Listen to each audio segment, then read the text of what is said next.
This is Time Signatures with Jim Ervin, a podcast and radio program presented by the Capital Area Blues Society in Lansing, Michigan.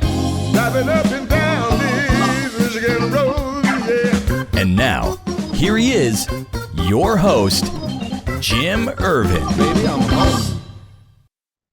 Well, thank you so much, Parker, and welcome to Time Signatures. This is our first video interview, and I'm so excited to be able to spend it with such a wonderful guest. My guest today on Time Signatures is another incredible member of the blues community, a 2014 inductee to the Chicago Blues Hall of Fame, a well-known blues photographer for some 30 years. She's also a DJ with tons of interviews in her own right of blues musicians.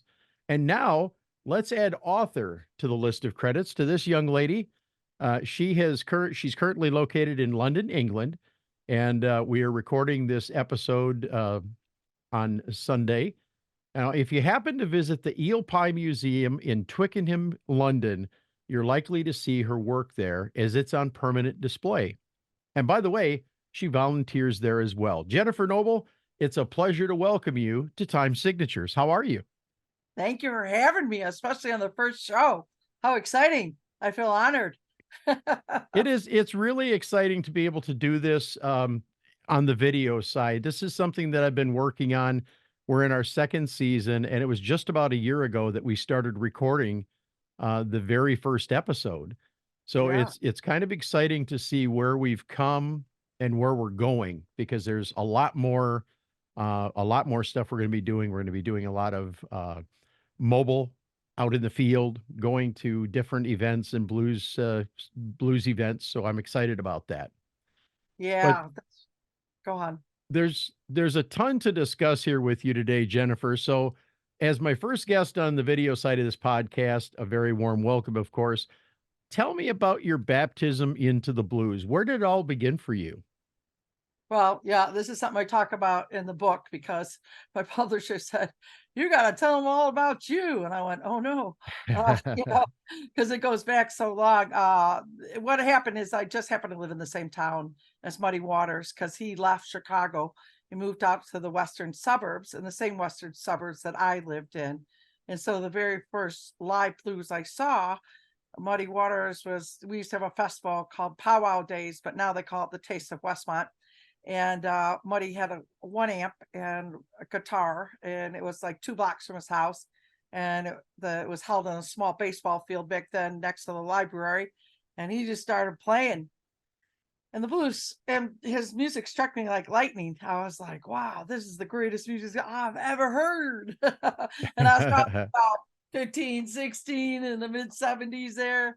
And I never looked back. I just tried to go wherever I could to find it. Luckily, he played everywhere all the time around me, outdoors. And then when I worked in the city, he played out. They used to have blues acts all over outdoors during the lunchtime hour in Chicago. Okay. So I was lucky enough to see all these old guys, all the legends. And, I mean, I just, wherever I could go, find them, I'd go. But I would say some of the artists that I saw the most were probably Lonnie Brooks and Coco Taylor, because they were just really hardworking artists. But, Chicago is the best place, in my opinion, in the world to be for blues. You can't get any better, it's so alive. Right. And, but what happened is I never took pictures back then. I was just a kid having fun. So fast forward to the mid 90s, I was really upset that I had no photos of Muddy Waters, considering all the times I've seen him live, So I decided that I was going to take my camera and go out and photograph as many legends as I could. Like, okay. I'm going to stop you right there because you're jumping ahead, and okay, I want to. No, you're fine. We're having a good time. That's all right. I wanted to ask you, as you were growing up, what kind of favorite songs did you have? I mean, you talk about the blues, but do you have any favorites? Well, my dad used to play some B.B. King, Rolling Stones, Beatles.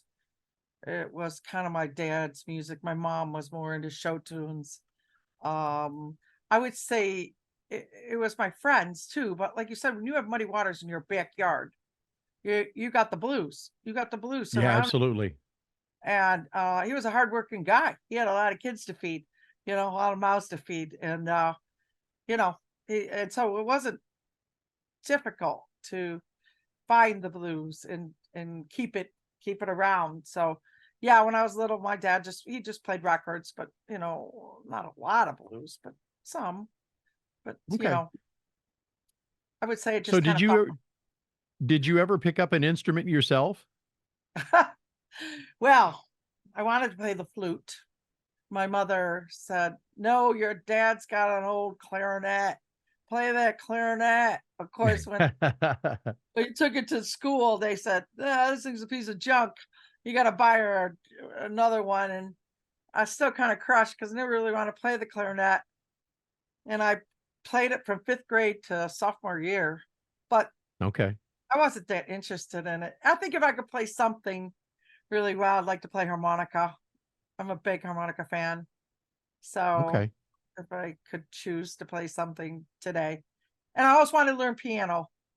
I always wanted piano lessons. I never got those. So I'm just take pictures of artists. I don't Nothing play any. wrong with that. Jennifer, your body of work as a photographer is well known. How did you come to get involved with it initially, and where did you go from there? Well, let's go back to that story about Sure. never taking a picture of muddy waters. And I was really upset about that, considering how many legends I saw over and over again, from Junior Wells to Willie Dixon to, I just wish I had a camera back then. I never did get to know Howlin' Wolf. He kind of died the year I got into blues. And Mm, he's a favorite of mine, Howlin' Wolf. Some guy I wish if I could see someone live, it would be probably Howlin' Wolf, from Chicago blues. But sure. my brother gave me an old Minolta and said, here's a camera, see what you can do with this. This is back in the film days. And I just went out, and the first act I photographed was Junior Wells at the Aurora Blues Fest. And a few months later, he got sick, and he never performed again. And he died January 1998. So that was Wow. like June 1997 that I first started photographing blues artists. And but I really loved it. And I just it kind of like finding your passion. But Yeah. like I said, I focused on legendary guys that were up there and older, like Pinetop Perkins, and they're all still alive back. A lot of them were still alive back then in the 90s. So Yes. it came down to seeing a young guy or a legend guy that came up from Mississippi. I always go see the old Mississippi guys, and that's kind of how I built my reputation as a photographer. And then I just kept going from there. And I still kind of like that, where if a legend's around, I'll go see that legend over somebody maybe up and coming, because I feel Sure. like I'll get another chance to see that up and coming person, but I might not get another chance. Like, for example, I can't remember his name now. A guy that I was deciding whether to go see Ronnie Baker Brooks or this old legend guy. What's his name? I can't think of it. And I went to see Ronnie Baker Brooks, and that guy died that week. I was like, Oh, man, man.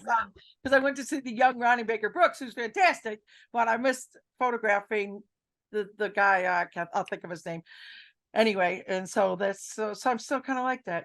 I'll go and say, and my blues has changed for me. Like I Sure. grew up with all the guys from Mississippi, but there are not many left. Right. Blues, as I know it, traditional Chicago blues is not.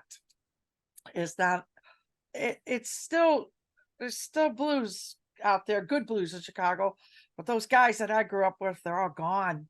So it's an Yeah. adjustment for me now. When I come back to Chicago, which, by the way, I'm working on moving back to Chicago. Okay.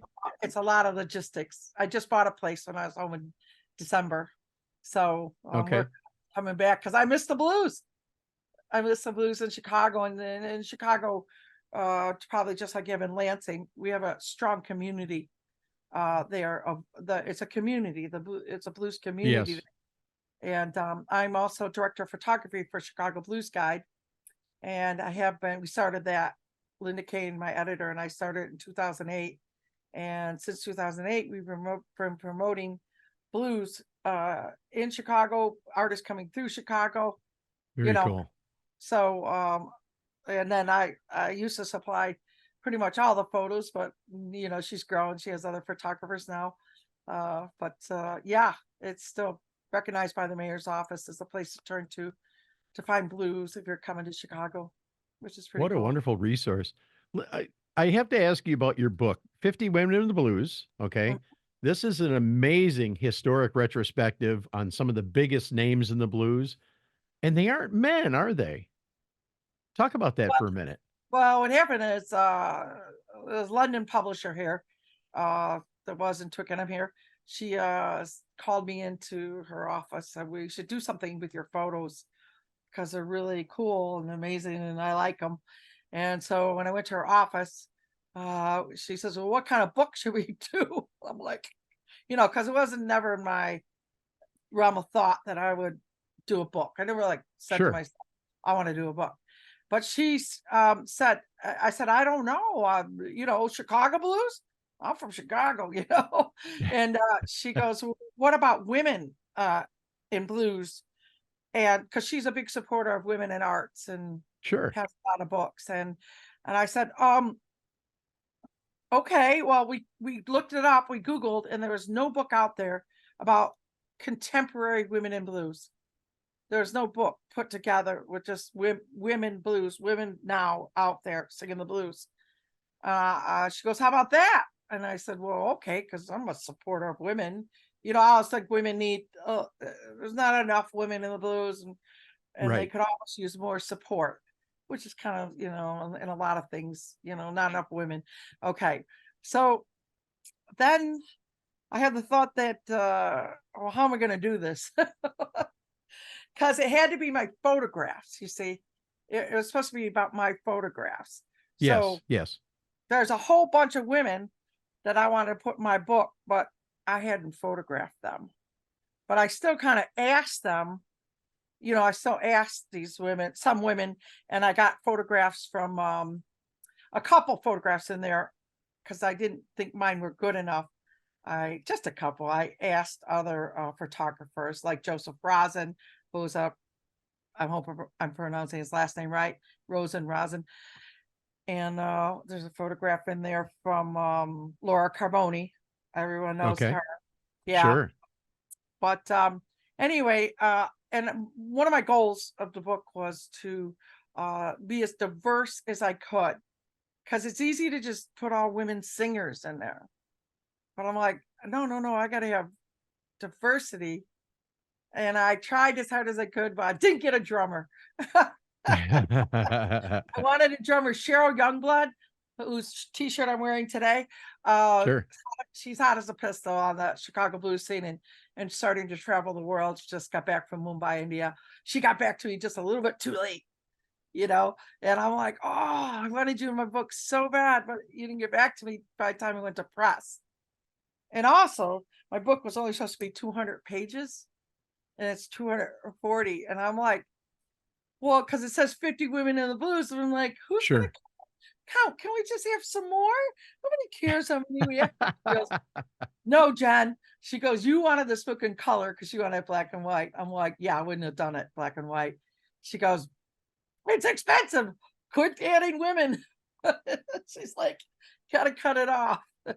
Well, I think that one of the coolest parts of this book is that you've combined your amazing photography with some interviews and some retrospective information about your recollection of some of the artists. And it really sets your book apart, doesn't it? Well, that's the thing. See, I just sent out like a questionnaire, a guideline questionnaire, but I clearly stated you don't have to follow this at all. You could write your own story. And so that's what makes it unique. It's not me writing a book.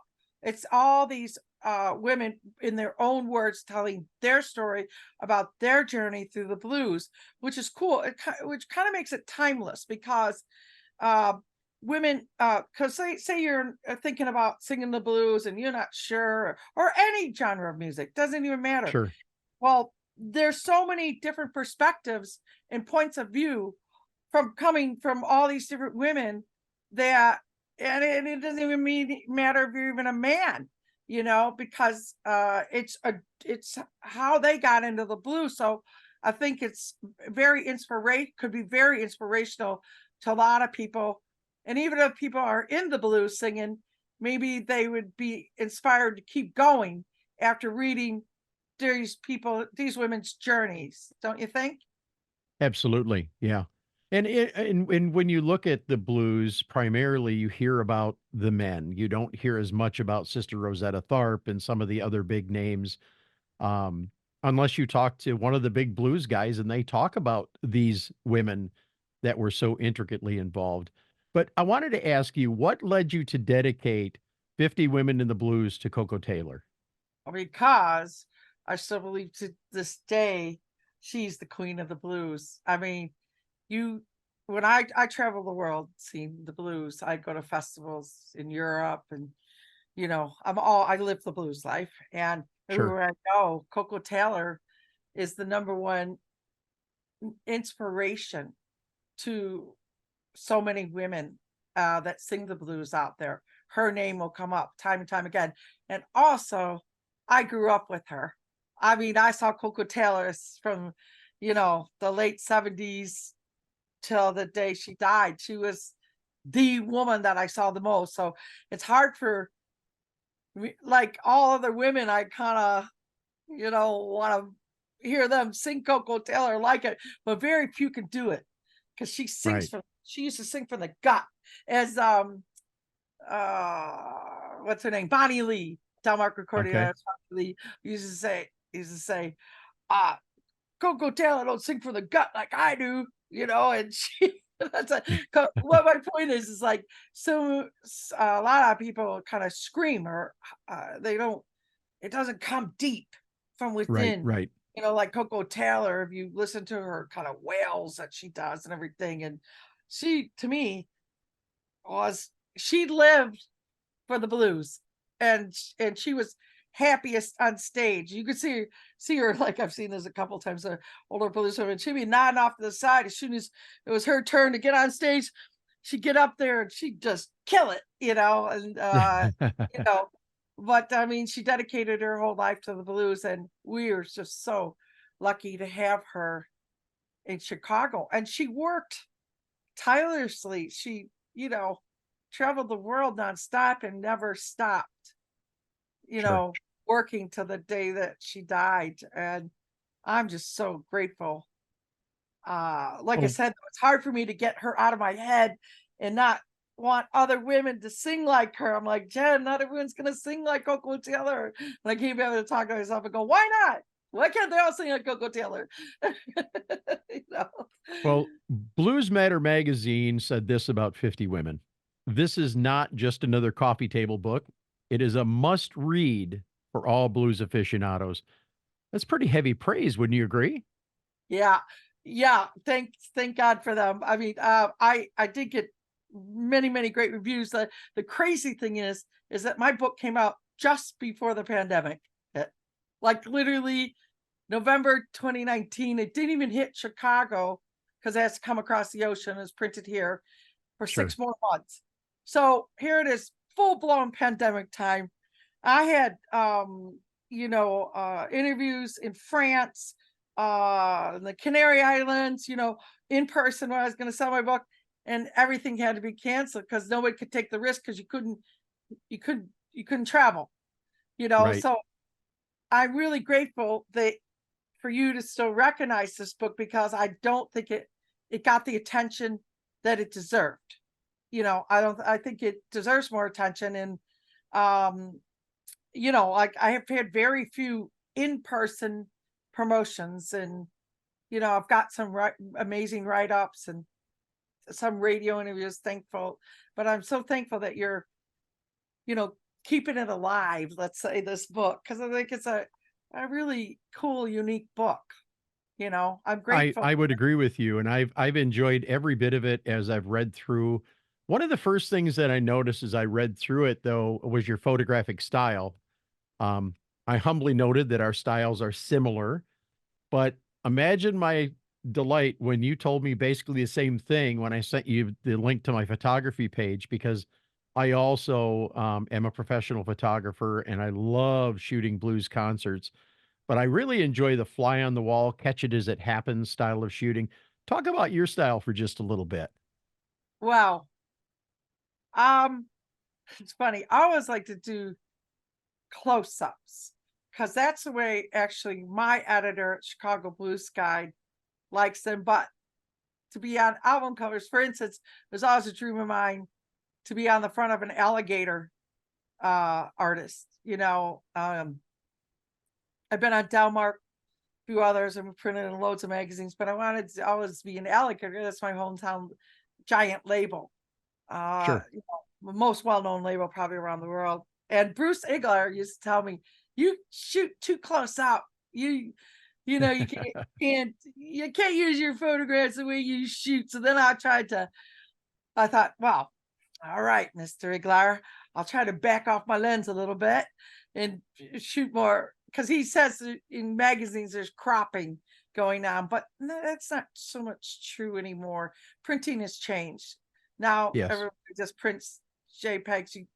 It's the printing industry has changed, dramatically. There's no more of this 4-color stuff, CMYK, like there used to be. So I try to back off my lens and incorporate more background, but and I always try to kind of shoot with a non-noisy background, because if you go to get printed for records or CDs, the producer or who's ever in charge will want a non-noisy background, unless I got some sort of a theme going, Sure.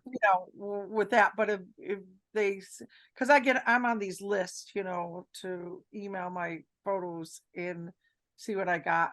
I've done it for like 20 years for Bruce Hickler for Alligator. He's only chose one publicity photo, and that was he's never chose a cover, or I don't think in any of his CDs. But he chose a photo of mine of Curtis Salgado, and you know what? Curtis Salgado liked the photo so much that he asked me if I could upload that photo to his Wikipedia page. Oh, wow. I didn't really know what I go, how do you do that? So he's got my photo on his Wikipedia page, which is pretty cool because I'm a super fan of Curtis Salgado. Sure. I tend to like more like the soul blues, or I'm not like so much of a guitar shredder fan, like the rock blues, which Okay. is hugely popular right now. I feel like there's not enough soul blues out there. So whenever I hear any, or somebody's like sing it, like I love Johnny Rawls and Billy Price, and I'm always looking for soul blues, but feel it's hard to find. I think Yeah. in South Side of Chicago, I think there's more, but I don't really know where, and I don't want to venture by myself and get lost.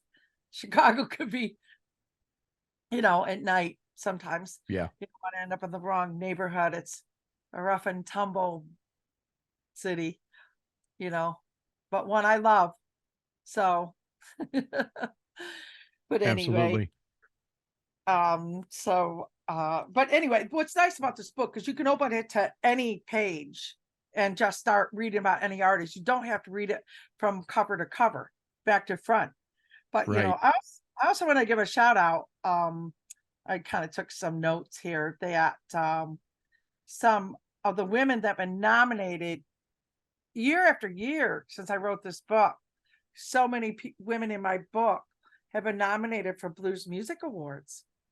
So I just want to give a shout out, like to some of them, like in the soul women's category, Kat Riggins, who from Florida, Terry O'Dobby, who's from San Francisco, Oakland area. Okay. She's nominated. Thornetta Davis, right? Thornetta Davis, your girl up there, Posters right? right there. I got two of them. I got one here and one there. Yep. Love her. And then Lark and Poe, who were kind of one of the younger ones, they just won a Grammy. The Yeah. you know, and then Ruthie Foster, who's nominated for Contemporary Blues Album, and then traditional female blues artists Dina Greenleaf and Teenie Tucker, and then instrumentalist vocals Dina Greenleaf, Ruthie Foster, Shamika Copeland, and Shamika Copeland, I think, is on my cover here. Is she on my cover? No, she's not on my cover. She was going to be on my cover of the book. Jen, look at your book more. Okay. Some of the women that she was originally on the cover, but publisher switched it up. And then some of the women that I wanted in my book that just didn't make it or didn't get back to me, like just to name a few, was like Cheryl Youngblood and Vanessa, as I mentioned, Vanessa Collier, Trudy Lynn, Laura Shabazz, Sue Foley, who I talked to, Demetria Taylor, the timing was just bad for her, Samantha Fish, Daniel Nicole, and this great blues lady in Ireland called Mary Stokes, who who's played with everybody since the 80s, And so anyway, my book, kind of stretches from all over the US to obviously a few UK artists, because I was living in the UK full time. And then I've got Tia Gutebel from France, and I've got Dawn Tyler Watson, who I love, from Canada. And I think all the rest are from the US. You know what I mean? Like I said, I probably could put together a whole nother book. I imagine you probably could. Definitely. Yeah. You're listening to and watching Time Signatures. I'm your host, Jim Ervin. Along with me today is famed photographer from the Chicago area and also author Jennifer Noble. 50 Women in the Blues is the name of the book. And I wanted to step back and talk just a little bit about your recent trip to Chicago. You attended a fundraiser for Ken Zimmerman at Fitzgerald's. As I recall, several blues dignitaries that were there, including Toronzo, Pat Smiley, even a quick visit by Jim Belushi. And I absolutely love the photos that you posted. Being a Chicago native, that must have been a really difficult time for you, wasn't it? Wow. I can't tell you. He ran that Harlem Avenue Lounge for 31 years. And a lot of people posted all over Facebook, he gave so many artists their start, Sure. and so he was iconic. And he was sort of halfway between Chicago. So if you lived in the suburbs like I did, 25 miles out from Chicago, he was like the halfway point. So he didn't have to go all the way to the city. There was always parking. He only charged $6 to get in. I think he might have raised it to 10 at the end. But the guy didn't own he lived for the blues. He gave everything he had to this tavern, Harlem Avenue Lounge. It was a small kind of tavern with a pool table in the back, small stage up front. Drinks were, I would say, almost cheap, and so you could afford to go there. You could afford to go for a night out and see fantastic blues, about 4 days a week. I think he did it, and God bless this man, and this is another thing about Chicago that I love, why I got to go back there. Like I mentioned earlier, there's a community there, and people, did you see this place? Tickets sold out in like a day to support this fundraiser. That's how it is there. We all come together to help one another, or help an artist, or help someone needs help. And it's not a problem, and they're thinking about having another one, because he had a lot of debt from running that club right to the end. Bless his heart. Bless his blues loving heart. He didn't want to close it no matter how much little money he made, and so I don't think they'll have a problem doing another one for him. And that's really hard. It's really hard to see an iconic venue like that close. I think it's hard no matter where you live. And when one of your favorite places closes, you're like, there's like a hole. There's a hole, like, ooh, where do we go now? Because some people, Chicago is rough, just like any big city. A lot of my suburban people are kind of a little scared to go downtown late at night, Okay, another thing, I think, because the clubs are open, so they start so late and end so late, the the Kingston Mines, I don't know if it's still going to 4 a.m., but they don't even put on the first act till 9:30, 10 at night.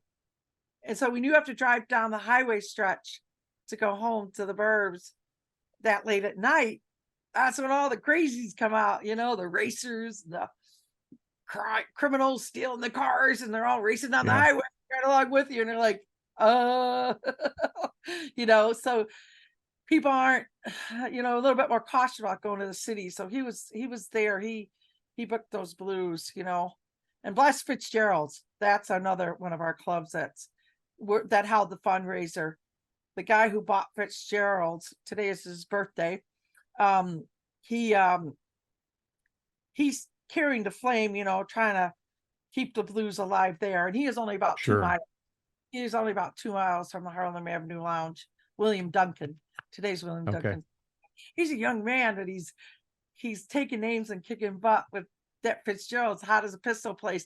All shows are selling out all the time, and everybody loves it. It's an iconic place. You mentioned Jim Belushi being there. Yep. First time I went to Fitzgerald's is kind of like maybe the year it opened or close to the year it opened. That was 1980. And Dan Aykroyd jumped on stage and they were filming it for PBS television. Wow. Show. Dan Aykroyd jumped on stage with Coco Taylor, who was performing. Oh my gosh. All those years ago. And so that was kind of cool, and I know people that love the blues love to come to Chicago, and we're really good about getting you up on stage.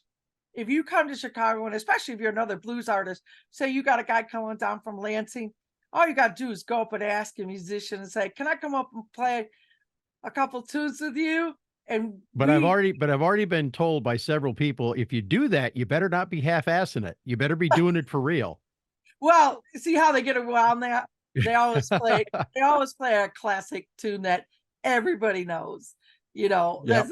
It's kind of bad for us because we hear a lot of the same songs. But if you go see enough blues in Chicago, but it's good for the tourists and people coming through. They don't care, but we're really good like that in Chicago. We just embrace each other. The musicians embrace each other. And a really cool thing, sometimes late at night there used to be Blues on Halsted across the street from Kingston Mines, but that closed, and that's another heartbreaking one that closed. All the artists, when they get off work, they go down to the mines. So you'd see some like big names like Christone Kingfish. He comes to the mines after his big show at the City Winery, and then of course everyone's gonna call out Christone, to play immediately. He walks in the door, and that's kind of how we are. Sure. A lot of famous musicians, when they're playing all over Chicago, even if the Rolling Stones, like when they play, they always go to Buddy Guy's. Stop at a Buddy Guy's, and so it's vibrant and alive there for the blues. I feel so lucky. Now, Jennifer, I have to ask you, did you ever have, as a photographer, did you ever have a fanboy or in your case, a fangirl moment while shooting? I mean, did the weight of what you were shooting ever hit you? All the time. Yeah. I'm always in awe. Quite often. One of my favorite bands is the Cashbox Kings. Sure. And Oscar Wilson. I just can't get enough of his voice and his singing style. And he was one of the last shows I saw where they played at Rose's Lounge, another iconic venue, right before I left town. And to see him in such a small little venue is really special. And I remember he sang a Lattimore hit, "Let's Work It Out." Okay. Is that it? "Let's Work It Out." Yeah, Lattimore. And I was like, oh, that's cool. That's a soulful song, and instead of singing because he had a couple drinks and he goes, "I'm just going to take over and sing what I want to sing." They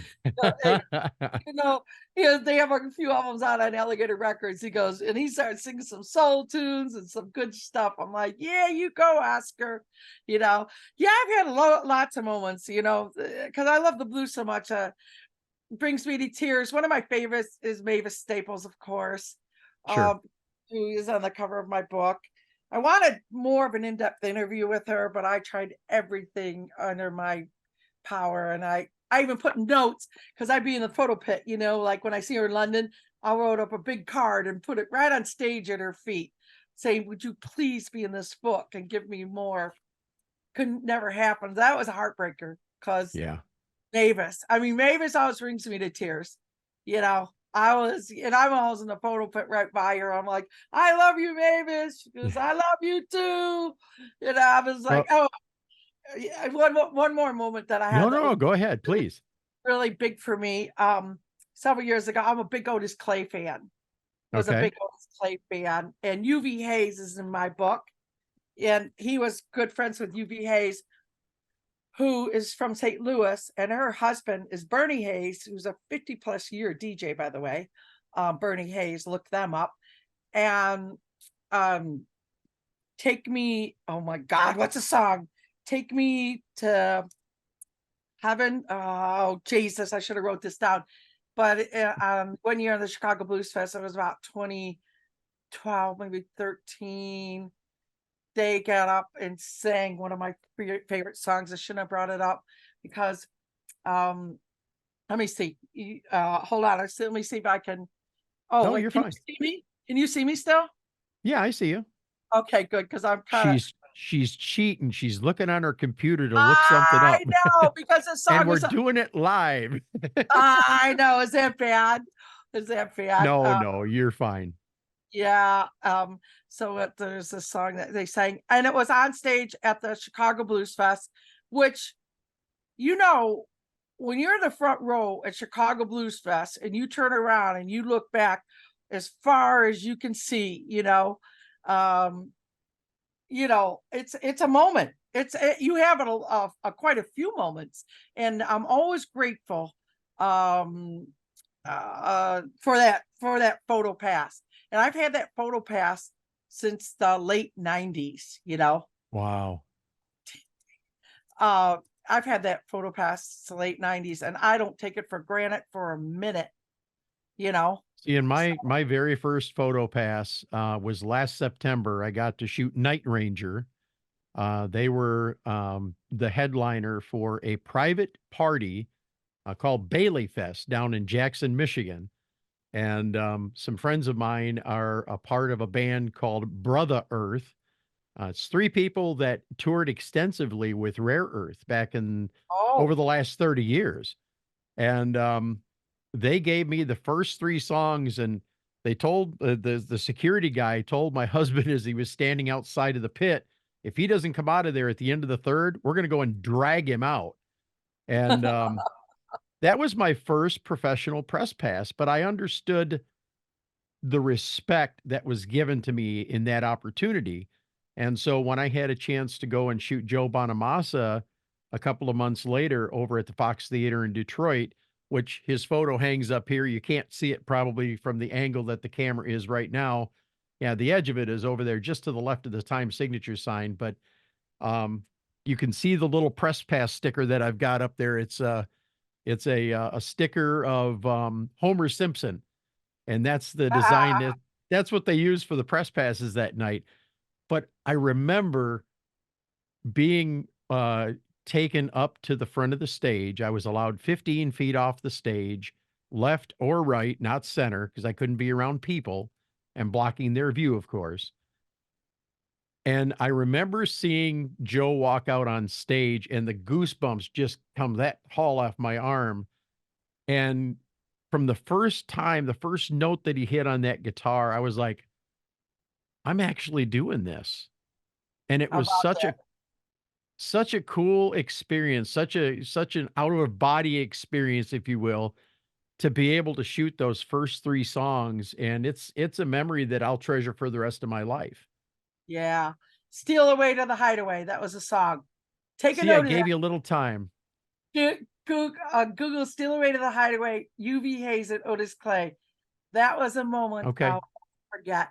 Another moment that I had is, of course, with Etta James. Oh, Etta wow. James sang, I think it's Funny Valentine. Is that the name of that song? Funny Valentine? I don't know. The way she just sang that song. Oh my God. shivers down my spine. But Etta James can do that to you. She can do Yeah. that, And so, but there's so many. I mean, I used to, because I'm such a live music fan. I can't stay home. I used to sing blues three days a week. Yeah. I didn't really do much else, and I just have so many moments. I think meeting BB King, who's right behind you there, Oh, BB, yeah, 2 times meeting BB King, being backstage with him, listening to his stories, getting autographs. I got to meet him several times. Al Green, you got up there. I got a rose from Al Green. That was a dream come true. Seeing Al Green at the House of Blues, which is another place that's very cool. you used to have to give up your firstborn to get photo pass for House of Blues because by big Wow. it's impossible. Okay. Literally, the things you had to sign. I begged Al Green's people for a photo pass. Was in communication with them. Still never got it. I was so upset. See, and I've run into a similar situation with Buddy Guy. Not bad mouthing him at all. No, Had but a you're right. I've had a real hard time getting any kind of response for them at all. No, I agree. We went to see him last summer at the Fred Meyer Amphitheater in Grand Rapids. No response. We were going to go to see him at his location in Chicago at Buddy Guy's Legends. No response. I'm not going to give up. I'm like you. I am trying to preserve the history of the blues one story at a time, which is exactly what I'm doing with you right now. And it's an incredible honor because the University of Mississippi has accepted my program. They're going to Nice. they're going to take my episodes. We're in the process right now of doing transcriptions for all of season 1. And from this point forward, all of our episodes are going to be stored and housed down there on the Blues Archive as an educational tool. Nice. So people that write papers can actually use these interviews as a citation tool. So it's a really cool opportunity for me. But like you, I'm not going to give up. I'm going to keep trying to get Buddy until I I'll tell, can't. I'll tell you a little something to get you excited Sure. about. Buddy Guy's supposed to play Chicago Blues Fest. Oh, wow. Okay. Not really announced. And, he is 87, but, Yes. I wouldn't like post it on Facebook because, of course, we want the lineup to come out first. But that's the rumor that he's supposed to play at Chicago Blues Fest. So even if Okay. you have a press pass, it's still allowed to bring in your, and you can get close enough with your lens. If you have I have a 70 to 200 millimeter lens. I don't know what you've got, but I have you a can 70 to 185 is what I have. I have a Sony. Yeah, well, that should do it. So, yep. If you got there early enough, because you can go in anytime. Okay, so for the main stage, I don't know how many times you've been there to Millennium Park. I've not. I've Okay. not. So you can go in early and get us and put your like a jacket on a seat in like the first as close as they let you come. And if you go off to the side a little bit, because in the front center is where they block off like 10 rows for media. But you should be able to at least get a media pass would put you close enough to get a Sure. good photograph of Okay. and sometimes when I've been caught in a bind, I've thought about renting a lens. Sometimes it might even be worth it for you just for one weekend to rent Sure. a big telephoto lens to get those real close-up shots, something to Yep. think about. I've done it before for some London shows and stuff. But that's another thing I like about the blues is it's been so exciting because you don't get limited to the first 3 songs in most shows. Maybe Joe Bonamassa, but that's not common. Because you know what I call the first 3 songs? This is photography talk, by the way, between you and Yep. I call them ass shots because they're always like turned around, adjusting their amps, and you only got 3 songs, but they're spending the first 1.5 songs adjusting their guitars, their amps, and everything. And they got their back to you. And then by the time I'd rather have the last 3 songs because then they're already sweaty and look like they played their butts Right. out.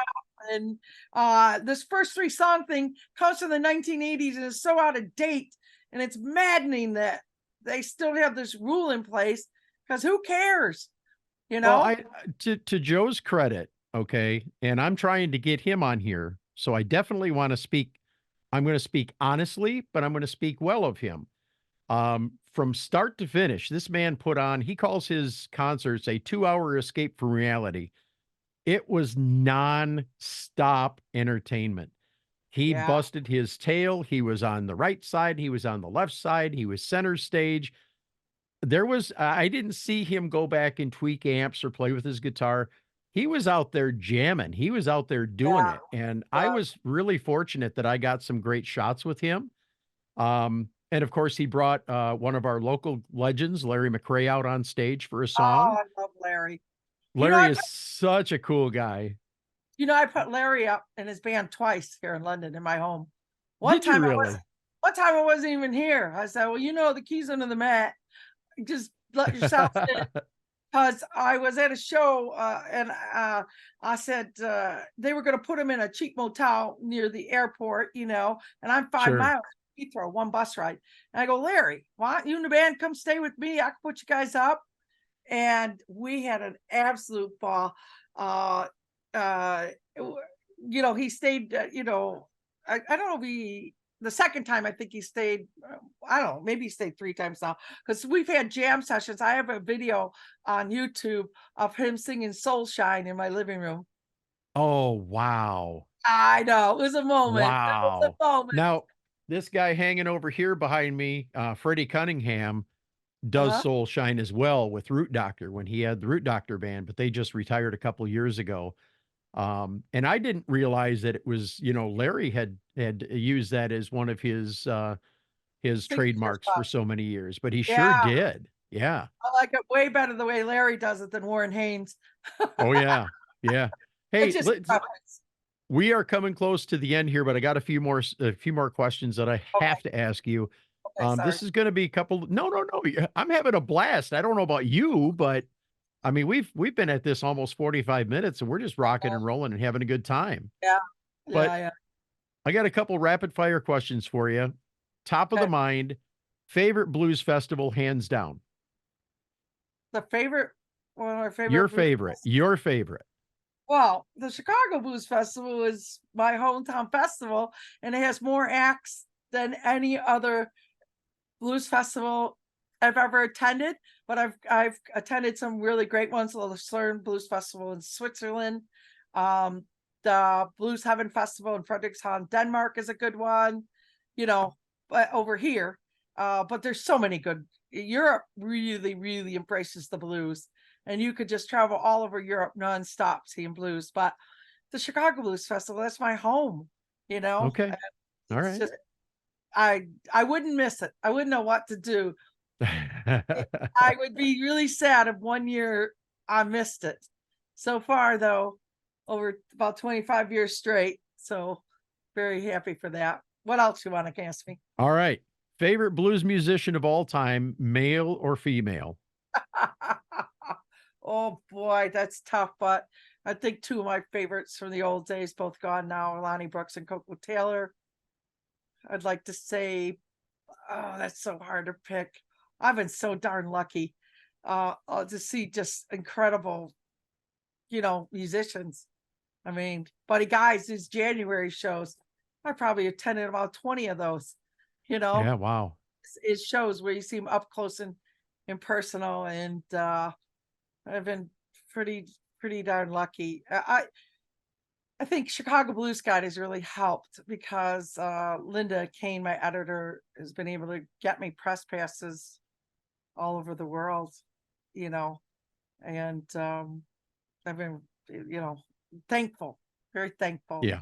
For Linda Kane. Seems like when I write in myself asking, I never get them, but when Linda does, of course, she has a degree in journalism, so at Northwestern University. So it's better. I've been lucky. Yeah, I've been lucky. I've put in 2 requests. I've gotten 2 approvals. And one of them was the day of. That was the Night Ranger concert. Very, very fortunate. Um, Favorite story during your shooting career? Is there one story, good or bad, that comes to your mind as you look back over the last 30 years that you've been shooting the blues?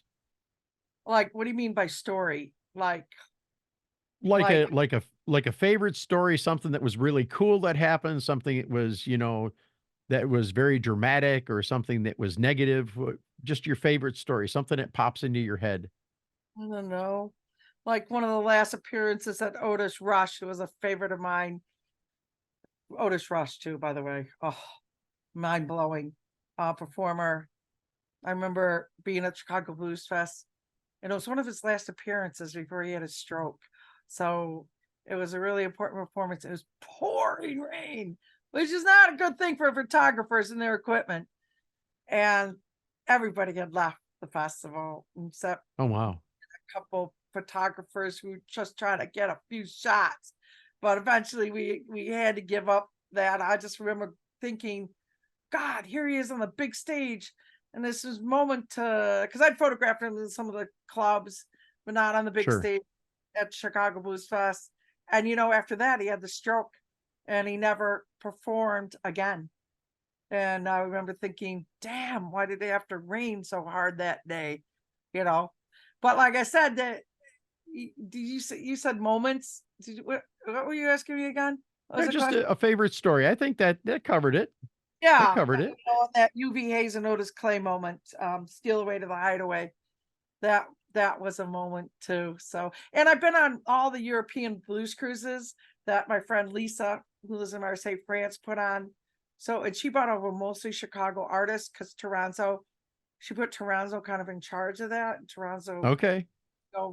Canada bring over the Chicago artists. I suggested a couple too, like Nora Jean Wallace is one of my favorite performers too. She's in my book. She's a powerhouse. I don't know if you've seen her up there in Michigan because she lives. I have not yet. Oh my God, don't miss her. She plays a lot of the mines. I don't understand because she could travel the world more, but I think she has her day job, drives a school bus, so she doesn't want to give that up. But she'll go, you can find her at the Kingston Mines, and it's worth going there and seeing her, because she's such a powerful performer. And also Joanna Connor. That's her Oh, home. I got to see her and Toronto last year at the Jackson, Michigan Blues Fest, and wow, both of them I really enjoyed. They're both very personable. She had just released her most recent album and had copies of it. Toronto, and that was ironically, it was held during the Chicago Blues Fest weekend, and they actually came down from Chicago after performing in Chicago and performed at the Jackson, Michigan Blues Fest. And man, they were tired, but they came up and played their butts off. And it was just an incredible experience to be able to see both of them from Chicago, coming down to play at that event. I Um, know. And I'm thankful for Joe Bonamassa.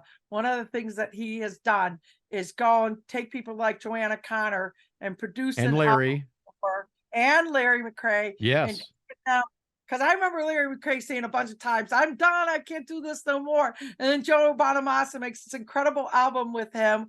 And then he's yes. like, not retiring. Like he said, I don't think I can be famous. I'm done. I'm like, no, you're not, Larry. And look what Larry's going on to do. Turn with the Almond Betts band. He's doing that right now. He's on tour right now with them. Yeah. I'm talking about, making some money instead of chump Yes. change. He's finally getting money he deserves, because Yes. he's such a good guy, I've had Yep. such good times with him. So, but anyway, that's why I'm thankful for Joe Bonamassa. He did it for Joanna Connor, Larry Crane, a few other artists. And so Yes. he's taken, because he has a little bit more money than some of the people like Joanna Connor and stuff. And so he's taking his money and helping other blues artists, and you don't get no better than that. No, you don't. So what a guy. That truly is helping to keep the blues alive. And a lot of people talk about it, but that's one of the reasons that I want to interview him, because he is doing what people talk about doing. He's actually doing it. He's And, wild. He's wildly popular in the UK. oh Wildly. yeah, recorded Yeah. at Royal Albert Hall. He's just over and above. Yeah, everybody loves him here. So I just put in a donation because they're giving away a couple tickets. He's going to be at Royal Albert Hall, I guess, this year. And they're giving away 2 tickets and airfare and a signed guitar and a meet and greet and photos. And I'm like, yeah, I'll make a donation. Sure.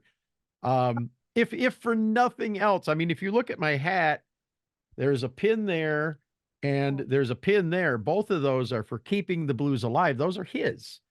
yeah, Um, I believe in what the man's doing. And to me, when you find people that are doing what he's doing, I mean, actions are louder than words. And those- I that just med- respect the daylights out of them. yeah, and those keeping the blues alive Mediterranean cruises he does always sell out, and he gives a Oh lot of yeah. chances for more exposure. The artists that he invites to that, they're wildly popular cruises, and God bless him for putting on those. But if you ever make it to London, you're always welcome to be a guest at my place. But hurry before I move back to Chicago.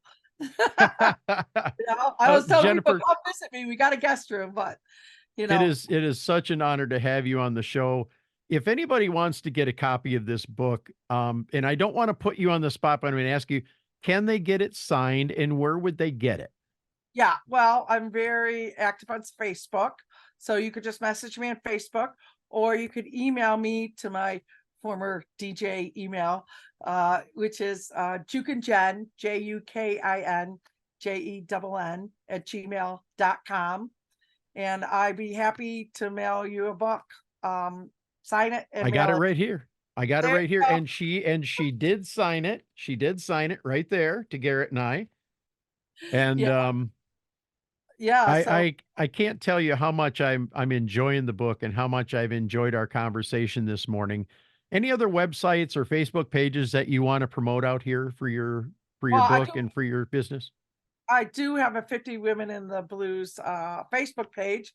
I don't check it as much as I should, and I should be more active on it. I try to promote the women. I'm just sometimes I promote them on my page more than you know than the 50 Women in the Blues. But it's out there. It tells you how to get a hold of me and stuff. And Instagram, I do have an Instagram page, but guilty of not really doing much with it. It's hard to keep up with all the social media stuff. But I'm really easy to get a hold of on Facebook, just like you messaged me. Yeah. I got back to you, and I'm a busy girl. I travel a lot. I'm never really home. I'm always looking for the next blues gig, and always, try to pack up here and get out of London. I've been here 13 years. It's time for me to go home. Well, Jennifer Noble, it has been a pleasure to have you on Time Signatures and continued success to you. Hopefully you can sell a couple million copies of this book. That'd be a great retirement gift for you. My And of course, publisher. I look forward to meeting you in person one day. And, whether it's I come down there or if you make it up to the Lansing area for our Blues Fest, whatever the case may be, I definitely look forward to meeting you at some point down the road for sure. Thank you so much for being here. You're welcome. Thank you for having me. And I hope that you consider making it to this year's Chicago Blues Fest. I think you'll really enjoy it. But book that hotel now. Book that It hotel is on now. it is on my bucket list. Trust me when I tell you that. I mean, there's so many things that I want to do, but I'm not retired yet. I'm working on it another few years and I plan to be retired. In which point, at that point, I'm hoping that my program is established enough that I won't have an issue getting out there and getting the interviews that I want. But we want to thank everybody for being here and watching this edition of Time Signatures, our first video episode, our first female guest. And it's not been for lack of trying, but Jennifer Noble, so very good to have you with us. And we want to remind everybody, keeping the blues alive is our goal, but preserving the history of the blues, one story at a time, is my mission. Thanks for watching. We'll see you next time. This has been Time Signatures with Jim Irvin, presented by the Capital Area Blues Society in Lansing, Michigan. For more information on cabs, visit capitalareablues.org. You can find this episode and past episodes at lccconnect.org. The Time Signatures theme song, Michigan Roads, is used by permission and was written by Root Doctor, featuring Freddie Cunningham. You know I'm trying, baby, driving up and down these Michigan roads, yeah. Until next time, keep on keeping the blues alive. Baby, I'm home.